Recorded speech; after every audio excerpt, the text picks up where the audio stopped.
Lyca production Subaskaran மற்றும் red Jain movies இணைந்து வழங்கும் உலக நாயகன் கமல்ஹாசன் நடிக்கும் பிரம்மாண்ட இயக்குனர் சங்கரின் இந்தியன் 2 ஜூலை 12 முதல் உங்கள் அபிமான திரையரங்குகளில். இன்னைக்கு நீங்க சேனாதிபதியா உருவெடுத்திருக்கீங்க. இன்னைக்கு நீட்டும் கள்ளச்சாராயமும் அழிக்க முடியாத சுச்சுவேஷன்ல இருக்கு. எல்லாரையும் பாதிக்கிற விஷயங்கிறதுனால இதோட பேசிட்டு நிறுத்திடுறேன். இதுல 3 அழகான ஹீரோயின் இருந்தும் உங்களுக்கு ஜோடி இல்ல. கல்யாணத்தோட முடிஞ்சு போயிடாது வாழ்க்கை. ஜோடி இல்லையான்னு எத்தனை நாள் தான் வருத்தப்பட்டு இருக்கிறது. அதாவது இதெல்லாம் நீங்க பண்ணி வைக்கிற கோளாறு தான். தாத்தான்னு சொன்ன என்ன, நான் தாத்தா தானே, காந்திய தாத்தான்னு சொல்லி என்ன குறைஞ்சு போயிட்டாரா? இன்னமும் அந்த கரப்ஷன் சரியாகலன்னு தோணுது அப்படின்னு நீங்க நினைக்கலையா? எதுவும் மாறலையே, கம் பேக் இந்தியன், எவனோ திருந்தலையே. நடிகருக்கு தடை விதிச்சிருக்காங்க. சோ அந்த லிஸ்ட்ல வந்து கமல் சாரும் இருக்காரு. இதை எப்படி பாக்குறீங்க? கமல் சார் இந்தியன் ஃபர்ஸ்ட் பார்ட்ல வந்து உங்களுக்கு 3 ஜோடி இருந்தது. இதுல 3 அழகான ஹீரோயின் இருந்தும் உங்களுக்கு ஜோடி இல்லை. அது உங்களுக்கு வருத்தம் இருக்கு? அதாவது என்னுடைய ஜோடி அப்படிங்கிறது வந்து ஒரு பெண்ணாகத்தான் இருக்க வேணுங்கிறது இல்லை. என்ன காரணம், கல்யாணத்தோட முடிஞ்சு போயிடாது வாழ்க்கை. ஒரு இளைஞன் அப்படிங்கிறதோட முடிஞ்சு போயிடாது. இப்ப எல்லாருமே தாத்தா வராருன்னு சொல்றத சந்தோஷமா ஏத்துக்கிட்டு இருக்கேன். அதுக்கு முன்னாடியே வித்து போட்டவர் சங்கர், அவருக்கு நன்றி சொல்லணும். மணிரத்னத்துக்கு நன்றி சொல்லணும். 30 வயசு 35 வயசுக்குள்ள என்னை இந்த மாதிரி வேஷங்கள் போட்டதுனால வயோதிக பயம் என்பதை இந்த இருவரும் வைத்தியம் பண்ணி நீக்கிட்டாங்க என்கிட்ட. இதுக்கு இதை விட பெரிய பயம் ஒரு கதாநாயகனுக்கு எதுவுமே இருக்க முடியாது. ஐயோ இந்த மாதிரி இளவட்டங்கள்லாம் வர்றாங்களே, சுற்றி சுற்றி நான் ஒரு மரத்தை சுற்றினா 3 மரத்தை சுற்றி ஆடுறானே இருந்தாலும் அப்படிங்கிற பயமெல்லாம் இல்லாமல் பெருந்தன்மையுடன் they made me age gracefully in my mind. அதனால எனக்கு ஜோடி இல்லைன்னு இவங்களுக்கெல்லாம் நல்லா ஜோடியை பார்த்து கல்யாணம் பண்ணி தலையெல்லாம் அரிசி அறுற அளவுக்கு அச்சதை போட்டு இதெல்லாம் பார்க்கணும்னு ஆசை வரவழைச்சிட்டாங்க அவங்க. அதுக்கு நன்றி தான் சொல்லணும். ஜோடி இல்லையான்னு எத்தனை நாள் தான் வருத்தப்பட்டு இருக்கிறது. ராமானுஜா ஆச்சாரியோடைய ஜோடி அந்த திருவரங்கம் தான். என்ன திடீர்னு பக்தி பேசுறேன், நான் எல்லாம் பேசுவேன். அது அவருக்கு ஜோடி இல்லையே அப்படின்னா அதெல்லாம் ஒரு வாழ்க்கையில் ஒரு கட்டம். அதை நான் ரொம்ப ரசித்தேன். இதில் எனக்கு ரொம்ப பிடிச்சிருந்தது இந்த படத்தில். அதை போய் எத்தனை பாட்டு எத்தனை டான்ஸுலாம் கேட்டுட்டு இல்லாமா, எத்தனை குத்து, அதில் எத்தனை சத்து நீங்கள் படத்தை எடுத்தீங்க அப்படின்னு கேட்டால் தான் சந்தோஷமா இருக்கு. எங்க ஒரு செக்யூர் ஆக்டர்னு கேள்விப்பட்டிருக்கீங்கல்ல, இவ்வளவு செக்யூர் ஆக்டர் நான் உலகத்துல பார்த்தது கிடையாது, பார்க்கவும் மாட்டேன். அவர் இருக்கிற ஒரே காரணத்துக்காக தான் நான் ஷூட் பண்ண எல்லா ஷாட்டும், நான் பேசின எல்லா வசனமும் படத்துல இருக்கு. அவர் அவ்வளவு செக்யூரான ஒரு actor. So please in every way Kamal sir மாதிரி ஒரு கோ ஆக்டர்லாம் it's impossible to see. Because அவர் சினிமா தான் ஃபர்ஸ்ட் பெடஸ்டல்ல வைக்கிறாரு, தன்னை வச்சுக்கவே மாட்டார். அதுதான் அவரோட மிகப்பெரிய பெருந்தன்மை. And thank you Kamal sir for the democracy you brought to this set. Thank you so much. எனக்கு மட்டும் இந்த படத்தில் நடிச்சவங்க எல்லாருக்கும் அவர் டெமோக்ராட்டிக்காக இருந்திருக்காரு. அண்ட் செட் வந்து ஒரு நியூ கமர்ஸோட செட் மாதிரி இருந்தது. It's unbelievable. So thank you sir. Sir, பொதுவாக படங்கள்ல வசனங்கள் இருந்தாலே வந்து அரசியல் வசனங்கள் இருந்தாலே அதுக்கு நிறைய சென்சார் கொடுப்பாங்க. ஸோ இந்தியன் 2க்கு எத்தனை கட்டுகள் வந்து சென்சார் கொடுத்துருக்காங்க சார்? நீங்கள் ஆல்ரெடி வந்திருக்கேன். அது என்னென்ன கட்டு வந்து டயலாக் கட்ஸ் வந்துச்சு, கெட்ட வார்த்தைகள்லாம் வந்து நீக்க சொன்னாங்க. சில கிளாமராக இருக்கிற சில இதெல்லாம் கொஞ்சம் இது பண்ண சொன்னாங்க, லைக் கொஞ்சம் அவுட் ஃபோக்கஸ் பண்ண சொன்னாங்க. இவருக்கு நான் பதில் சொல்கிறதா நினச்சிட வேண்டாம். சென்சாரோட எனக்கு எப்போவுமே ஒரு பேச்சுவார்த்தை நடந்துக்கிட்டே இருக்கும். நல்லபடியாக தான், ஒன்றும் இல்லை. நான் சின்ன பிள்ளையாக இருக்கும்போது ஸ்கூலில் நிறைய கெட்ட வார்த்தை கவிதைகள் எழுதிட்டேன்னு ஒரு கம்ப்ளைண்ட் வந்தது வீட்டுக்கு. அது இதிலேருந்து தப்பிக்கவே முடியாது, என்னை விட்டே துரத்திடுவாங்கங்கிற பயத்தில் இருந்தேன். தகப்பனாராக ஊர்லேருந்து வரவழைச்சிட்டாங்க எங்கள் அம்மா. இவர் அதெல்லாம் எடுத்து பார்த்தாரு, என்ன எழுதியிருக்கேன்னு. தமிழ் சந்தம் உதவி, தலையும் சீரும் சரியில்லைன்னார் ஃபஸ்ட்டு. அதான் பாட்டெல்லாம் நல்லா இருக்கு, தலையும் சீரும் சரியில்லை. இல்லை இது கெட்ட வார்த்தையெல்லாம் எழுதியிருக்கேங்க. ஆமாம், ஒன்று பண்ணு, நீ டாக்டருக்கு படி, இதெல்லாம் பாடமாக மாறிடும் அப்படின்னாரு. நீ என்னென்ன வார்த்தைகள் யூஸ் படுத்திருக்கியோ இதெல்லாம் டாக்டருக்கு படிச்சேன்னா அது பாடமாக மாறிடும். இல்லையா? உறுப்புகள் பெயரெல்லாம் அதில் சொல்லியிருப்பாங்க. அவ்வளோதான் கெட்ட வார்த்தை, வேற என்ன கெட்ட வார்த்தை? இல்லை, ஆண் மக்கள் தங்கள் செய்ய முடியாத தொழிலை பெண்கள் செய்யும் அந்த பொறாமையில அவங்க அந்த தொழிலை இழிவா பேசுறது தான் கெட்ட வார்த்தை. இவங்களால செய்ய முடிஞ்சிருந்தா அது கெட்ட வார்த்தையாவே மாறி இருக்காது. இவ்வளவுதான். இந்த கெட்ட வார்த்தைங்கிறதுக்கு நான் சென்சாருக்கு விடுக்கும் தூது. இது கலைஞன் ஒரு ஜெயகாந்தன் மாதிரியா இருக்கிற ஒரு எழுத்தாளர் தன் கதையை, தன் கேரக்டரை ஆழ பதிவு செய்வதற்கு இந்த கெட்ட வார்த்தைகள் மிகவும் பயன்படும். கெட்டதையும் நல்லதையும் பக்கத்தில் வச்சா தான் இது உப்பு இது காரம்னு தெரியும். அதனால சென்சார்கிட்ட நான் விடுக்கும் வேண்டுகோள், இந்தியன் படத்துக்கு இல்லை, அதான் முடிச்சு சர்டிபிகேட் வாங்கிட்டாருன்னு நினைக்கிறேன், நான் விடுப்பது இனி எழுதவிருக்கும் படங்களுக்கு. ஏன்னா நீங்க தடுத்துட்டதுனால என் பிள்ளைகள்லாம் தெருவில் கெட்ட வார்த்தை கேட்காம தப்பிச்சிருப்பான். கண்டிப்பா எல்லாரும் எல்லா நேரமும் கேட்டுக்கிட்டு இருக்கிற வார்த்தை. சங்கர் சார், ஒரு கொஸ்டின் சார். அதான் நீங்கள் சாங் ரிலீஸ் ஆனதுக்கு அப்புறமே சோசியல் மீடியாவில் ட்ரெண்டிங்கில் இருந்தது. நீங்கள் இந்த சாங்கை ஏஆர் ரஹ்மான் சார்கிட்ட கேட்டிங்களா? இந்தியன் 2க்கு அப்ரோச் பண்ணீங்களா? ஏன்னா அவர் பண்ணியிருந்தா இன்னும் கொஞ்சம் பயங்கரமாக இருந்திருக்குங்கிறது ரொம்ப பெரிய டாப்பிக்காக போச்சு. எதனால அனிருத் சாரை சூஸ் பண்ணீங்க? நெக்ஸ்ட்டு நீங்கள் எப்போவே படம் எடுத்தாலுமே ஊழலை பற்றியே எடுக்கிறீங்க, சமுதாயத்தில் வேறு எதுவுமே இல்லையா அப்படிங்கிற மாதிரி நிறையா கமெண்ட்ஸ்லாம் நான் படித்தேன். அதை வச்சு தான் இந்த 2 கொஸ்டின் உங்கள்கிட்ட கேட்டிருக்கேன் சார். அது 2 மெயினாக இப்போ 2.0 படம் முடிஞ்சு போச்சு.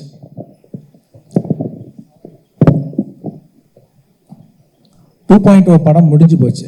ஆனால் என்னென்னா அதோடைய சிஜி, அந்த பெரிய பேர்டு கேரக்டர் அவர் சிஜி கம்பெனி ப்ராமிஸ் பண்ண டயத்தில் நான் எதிர்பார்த்த மாதிரி அவங்களால டெலிவர் பண்ண முடியல. அப்படின்னும் போது அது அப்படியே படத்தில் விட்டால் அது கண்டிப்பாக ஸ்பாயில் பண்ணிவிடுன்றக்கா திருப்பி ஸ்க்ராட்ச்லேருந்து அந்த பேர்டை க்ரியேட் பண்ண வேண்டிய ஒரு சுச்சுவேஷன் வந்துச்சு. ஸோ அந்த பேர்டை திருப்பி க்ரியேட் பண்ணி அதோடைய போஸ்ட் ப்ரொடக்ஷன் விஎஃப்எக்ஸ்லாம் முடிகிறதுக்கு 1 வருஷம் ஆகும் அப்படிங்கிற ஒரு சூழ்நிலை வந்தது. அதுக்குள்ளே நான் அந்த கதையை ரெடி பண்ணிட்டேன், சார்கிட்டையும் ஃபுல்லாக சொல்லிட்டேன். அவங்களும் அந்த கதை பிடிச்சிருக்குன்னு சொன்னாங்க. ஸோ பிப்ரவரி, அதாவது இந்த 2.0 நவம்பர் ரிலீஸ் ஆச்சுன்னு நினைக்கிறேன், அக்டோபர் ஆர் நவம்பர். பிப்ரவரியில் நாங்கள் ஷூட்டிங் போகிறதுக்கு ரெடி ஆகிட்டோம் இந்தியன் படத்துக்கு. சாரும் பிப்ரவரி டேட்ஸ்லாம் கொஞ்சம் ஒதுக்கி வச்சு போயிடலாம் அப்படின்ற மாதிரி சொன்னாங்க. அப்போது ரஹ்மான் பேக்ரவுண்ட் ஸ்கோர் பண்ணிகிட்ருக்காரு. ஸோ 2.0 பேக்ரவுண்ட் ஸ்கோர் ஹெவி, ரொம்ப கஷ்டம். அது பெரிய பேர்டன் அவருக்கு. ஸோ அது மேலே நீங்கள் சாங்கையும் போய் கம்போஸ் பண்ணி கொடுங்கன்னு கேட்டோன்னா ப்ராக்டிக்கலாக it's very difficult for Rahman sir. அப்படின்னும் போது படம் ஆரம்பிக்கணும், ஆனால் பாட்டெல்லாம் வேணும் அப்படின்னும் போது இந்த பக்கம் அனிருத்தருடைய மியூசிக் நான் ரொம்ப ரசிக்க ஆரம்பிச்சேன். நான் எல்லாருடைய மியூசிக் லைக் பண்ணுவேன், லைக் யுவன் சங்கர் ராஜா அண்ட் ஹாரிஸ் ஜெயராஜ், அப்புறம் சந்தோஷ் நாராயண் நல்லா பண்ணிகிட்ருக்காரு. ஸோ எல்லாரோடையும் ஒர்க் பண்ணணுன்னு எனக்கு ஒரு இது இருந்துக்கிட்டே இருக்கும். அப்போ அனிருத்துடைய மியூசிக்லாம் அவர் போட்டுக்கிட்டு வர பாட்டெலாம் எனக்கு ரொம்ப பிடிச்சிருந்தது. ஸோ அவர் இசையை நான் ரசிக்கிட்டு இருந்தேன். ஸோ இப்படி ஒரு சுச்சுவேஷன் வரவும் சரி இதை இதுக்கு மேலே பேர்டன் கொடுக்க வேணாம் ரஹ்மான் சாருக்குன்னு சொல்லிட்டு இந்த படம் அனிருத் பண்ணட்டும்னு சொல்லிட்டு டிசைட் பண்ணி அப்படி பண்ண படம் தான் அது. சார் வணக்கம் சார். கமல் சார் உங்கள்கிட்ட ஒரு கேள்வி சார். தேவிபடி கேட்குறேன். சார் மைக்கில் மட்டும் உங்களுடைய கேள்விகள் கேளுங்க sir. Thank you very much. Hello Kamal sir, நான் ஊழல் மட்டுமே பற்றி எடுத்திருக்கீங்கன்னு கமெண்ட் வந்துருந்துச்சு. ஒரு கொஸ்டின் கேட்டிருந்தேன். நீங்கள் அதை மட்டுமே இப்போ மையமாக எடுத்துக்கிறீங்க. Can you repeat your question please? இப்போ நீங்கள் மற்ற படங்கள்லாம் பண்ணியிருக்கேன், காதலன் பண்ணியிருக்கேன். இல்லை இப்போ இருக்க ஜென்ரேஷனுக்கு இப்போ நீங்கள் திரும்பி அதே பண்ணுறப்போ இப்பயும் அந்த பாருங்களேன். பாருங்க இப்போ என்னன்னா, இப்போ நீங்கள் நியூஸ் பேப்பர் எடுத்தீங்கன்னா வர நியூஸுக்கெல்லாம் பாருங்க, அதெல்லாம் இருக்கு இல்லையா, நியூஸ்ல இன்னும் வந்துட்டு தானே இருக்கு. அப்படின்னும் போது இல்லை சொல்லிட்டாருங்க, பதில் குட் ஆன்சர் சார், முடிச்சிட்டீங்க சார். சார் தேவிமணி கேட்குறேன். அதாவது இந்த மாதிரி சமூக விழிப்புணர்வு உள்ள படங்களை அரசியல் கட்சிகள் தங்களுடைய வளர்ச்சிக்கு பயன்படுத்திக்குவாங்க. இந்த இந்தியன் 2 படத்தை உங்களுடைய அரசியல் உங்களுடைய அரசியல் பயணத்துக்கு பயன்படுத்துவீங்களா? நான் மட்டும் இல்லைங்க, நேர்மையான எந்த அரசியல்வாதியையும் பயன்படுத்திக்கலாம். அத்தனை நல்ல அரசியல் இந்த படம் பேசுகிறது. அதாவது பேன் இண்டியன் படமான்னு கேட்குறாங்க. கதாநாயகனே பேன் இண்டியன், அந்த கதையே பேன் இண்டியன்.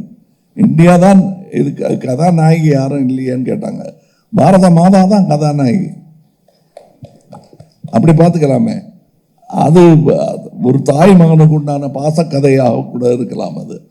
அவ்வளவு விஷயங்கள் இருக்கு. கண்டிப்பாக இது அரசியல் புரிதலும் உணர்வும் மக்களுக்கு வர வேண்டும் என்னும் ஒரு எண்ணத்தை மனதில் வைத்து எடுக்கப்பட்ட படம் தான்.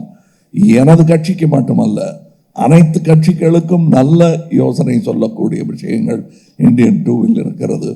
அதாவது மற்றவங்களாம் வந்து படம் பார்க்க வைக்கிறதுக்காக சொல்லலை, நல்ல அரசியல் பண்ண வைப்பதற்காக சொல்லுகிறேன். அது நன்றி சார். சங்கர் சார், அரசியல் சம்பந்தப்பட்ட எந்த கேள்வியும் வேண்டாம். ரிகார்ட்ஸ் டு தி மூவி நீங்க கேள்விகள் நான் கேட்கறப்ப சொல்றீங்க, நான் கேட்கிறேன். சங்கர் சார், இந்த படம் அதாவது இந்தியன் வந்து அரசியல்வாதிகள் அதிகாரிகளோட ஊழலையும் குறையையும் தப்பையும் சொன்ன படம்.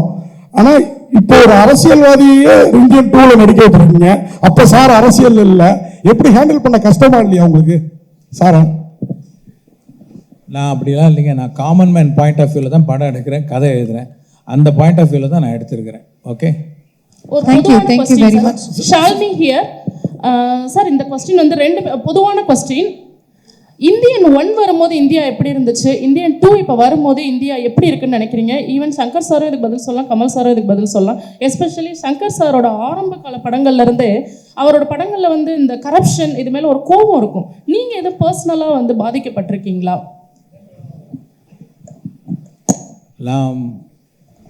உங்கள் ஃபர்ஸ்ட் கொஸ்டின் என்ன? சாரி.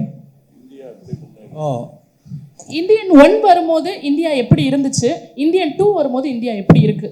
அந்த கேள்வி நான் உங்கள்கிட்ட கேட்கணும்னு விரும்புகிறேன். நீங்கள் சொல்லுங்கள் ப்ளீஸ். அப்போ நான் குழந்தையா இருந்தேன், அதனால தெரியல. சரி சரி. இப்போ இன்னமும் அந்த கரப்ஷன் சரியாகலன்னு தோணுது அப்படின்னு நீங்க நினைக்கலையா? நினைக்கிறேன். அவ்வளவுதான், ரெண்டு பேரும் ஒரே மேட்டர் பேசிட்டு இருக்கோம். எதுவும் மாறலையே, கம் பேக் இண்டியன். எவனும் திருந்தலையே, கம் பேக் இண்டியன். லஞ்சம் லஞ்சம் லஞ்சம், அதுதான் படம். வந்து பாருங்க. அடுத்த கேள்வி என்ன சொன்னீங்க? பர்சனலா உங்களுக்கு ஏதோ இந்த கரப்ஷன்னால பாதிப்புகள் உண்டாகி இருக்கா? நான் பாலிடெக்னிக்கில் சேரும்போது அப்போ வந்து income certificate, birth certificate, community certificate இதெல்லாம் நான் ப்ரொடியூஸ் பண்ண வேண்டிய ஒரு இது இப்போ ப்ரொசீஜர் இருக்குது. இப்போ அதுக்கு நான் அந்த சர்டிஃபிகேட் அலையும் போது நான் அந்த இதெல்லாம் பார்த்தேன், லைக் கொடுக்க வேண்டிய ஒரு சூழ்நிலை இருக்கும். அது என்ன ரொம்ப பாதிச்சுது அப்போது.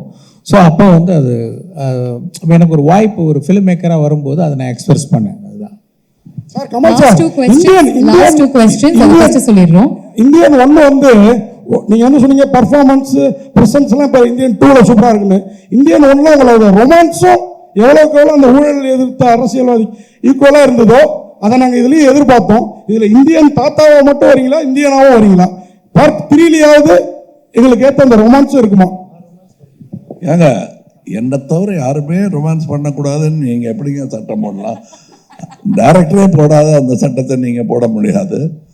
உங்களுக்கு இப்போ பார்ட் 3 பற்றி பேசக்கூடாதுன்னு ஒரு இன்டரிம் இது வாங்கியிருக்காரு கேக். இன்னைக்கு நீங்கள் சேனாதிபதியாக உருவெடுத்திருக்கீங்க. இன்னைக்கு நீட்டும் கள்ளச்சாராயமும் அழிக்க முடியாத சுச்சுவேஷனில் இருக்குது. சேனாதிபதியாக இதுக்கு முடிவு என்ன? அதாவது நான் கள்ளச்சாராயத்தை பற்றி பல இடத்துல பல ஊடகங்கள் சொல்லியிருக்கேன். இது எல்லாரையும் பாதிக்கிற விஷயங்கிறதுனால இதோட பேசிட்டு நிறுத்திடுறேன். கள்ளச்சாராயம் வருவதற்கான காரணமே மது விலக்குத்தான். வள்ளுவர் வந்து மது விலக்கை பத்தி எழுதுறாருன்னா அப்பவே இருந்திருக்காது பெருசா. இது மத விலக்கி வச்சுட்டா அவனே மனதில் முடிவு செய்ய வேண்டும், இது உடம்புக்கு கெடுதல் என்று.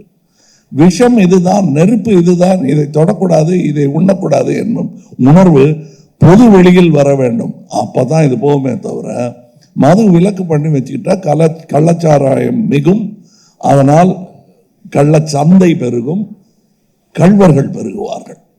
சார் கமல் சார் ஒரு கொஸ்டின் சார். இங்க சார் உலகநாயகன் கமலஹாசன் நாங்கள் வந்து ஃபியூச்சர் ஃபுல்லாக நாங்கள் கேட்டுன்னு இருக்கோம். இப்போ வந்து உலகநாயகன் தாத்தாண்டு ட்ரெண்டிங் போயிட்டு இருக்கு. நீங்கள் கூட ஸ்டேஜில் சொன்னீங்க, நான் இப்போ கூட தாத்தா தான் என் பொண்ணு மனசு வச்சான்னு சொன்னீங்க. ஏன் சார் அது மாதிரி சொன்னீங்க? சொல்லக்கூடாதுங்கிறீங்களா? இல்லை சொல்லலாம் சார். இப்போ வந்து நீங்கள் அதாவது இதெல்லாம் நீங்க பண்ணி வைக்கிற கோளாறு தான். தாத்தான்னு சொன்ன என்ன, நான் தாத்தா தானே. காந்தியை தாத்தான்னு சொல்லி என்ன குறைஞ்சு போயிட்டாரா? இல்லை பெரியாரை தாத்தான்னு கூப்பிட்டா குறைஞ்சு போயிடுவாரா? ஐயான்னு கூப்பிடாம தாத்தா பெரியார் தாத்தான்னு நான் சொன்னேன்னா ஒன்றும் ஆயிடாது. அந்த தாடிக்கு டையெல்லாம் அடிக்க முடியாது. உள்ள மனசு மாதிரி அந்த வெள்ளை மறுபடியும் வெளியே வந்துடும். அதனால தாத்தாவா இருக்கிறதுக்காகத்தான் நாம பயிற்சி எடுத்துக்கிட்டே இருக்கோம். நீங்களும் எடுத்துக்கிட்டோம். நாளை அது நடந்தே தீரும். இந்த கொஸ்டின் லாஸ்ட் இந்த கொஸ்டின் உங்களுக்கு மட்டும் கேட்கலாம். தயாரிப்பாளர் சங்கத்துல சார் சார் அவங்க வந்து இவ்வளவு நேரம் உட்கார்ந்துகிட்டு இருக்காங்க. யார் கையில மைக் இல்லைன்னா எந்த வசனத்துல பேசணுமோ அந்த வால்யூம்ல பேசிட்டு இருக்கீங்க. மைக் இருக்கு, கொஞ்சம் பார்த்து. நடிகருக்கு தடை விதிச்சிருக்காங்க. ஸோ அந்த லிஸ்ட்ல வந்து கமல் சாரும் இருக்காரு. இதை எப்படி பாக்குறீங்க? ஏறுங்க, 4 நடிகருக்கு நடிக்க கூடாதுன்னு ஒரு தடை வந்திருக்கு. இல்ல தகவல் கொடுத்திருக்காங்க. ஆகா அவரா நீங்க அப்படின்னு நான் வடிவேலு டயலாக சொல்லிட்டு அத்தோட நிறுத்திக்கிறேன். இது வந்து இந்தியன் 2க்கானது. இது பக்கத்துல தான் அந்த பில்டிங். அங்க போய் உட்கார்ந்து அது பேசலாம். Thank you very much. எல்லா கேள்விகளுக்கும் நன்றி.